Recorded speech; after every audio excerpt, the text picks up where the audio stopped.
I haven't slept in 2 days, but if I don't finish these dishes, my family doesn't eat. Those words stopped David Langston in his tracks. He had heard many things in his 42 years of running Langston Hospitality Group, tales of hustle, stories of struggle. But never had a sentence hit him like this. Spoken quietly by a young man in a soaked apron, standing ankle-deep in suds, hands raw from constant washing, it was more than dedication. It was desperation.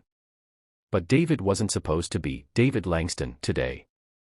He was Danny, a temp kitchen hand on his third week of going undercover in his own hotels, trying to understand what his corporate reports never told him. Langston Hotels had over 60 properties across the country, most known for their 5-star service and polished appearance. But David had grown disillusioned.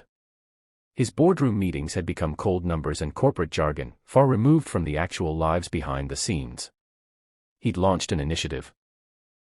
Project Ground Truth, to work incognito in various roles at his hotels. On his third assignment, he ended up at the Marigold Grand, one of their mid-tier properties in a sleepy town outside Chicago. The kind of place that didn't make headlines, didn't host celebrities, and certainly wasn't expected to have any problems. David had expected to see inefficiencies. Maybe even poor management.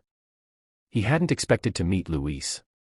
Luis Gonzalez was just 23, but he moved like a man 20 years older. He showed up before sunrise, left well after midnight, and worked both the morning and night shifts as a dishwasher. That alone was impressive, until David noticed something odd: Luis never clocked in. At first, he assumed it was an error. But after 3 days, he asked around discreetly. "Oh, Luis. He's technically not on the schedule," a line cook admitted. "But he keeps showing up. Management just lets him help out. I think he's hoping they'll hire him full-time." "But isn't he getting paid?" David asked. A shrug. "Doubt it." David couldn't let it go. He began observing Luis more closely. Every break he had, Luis would pull out a crumpled notebook and scribble something. His meals were often just leftover bread or small bowls of rice from the prep team.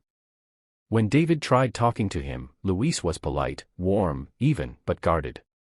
It wasn't until their 4th night working side by side that the dam broke. They had just finished a brutal Saturday dinner rush. Mountains of greasy plates, dozens of pans, backed up sinks. David, exhausted, dropped into a chair. Luis didn't sit. He quietly scrubbed one last pan, humming softly. "You always this hard-working?" David joked, wiping sweat from his brow. Luis offered a tired smile. "I don't have a choice." And then, he told his story. Luis had immigrated to the U.S. with his mother and younger sister 2 years ago. His father had been killed back in Honduras, a victim of gang violence. They had sold every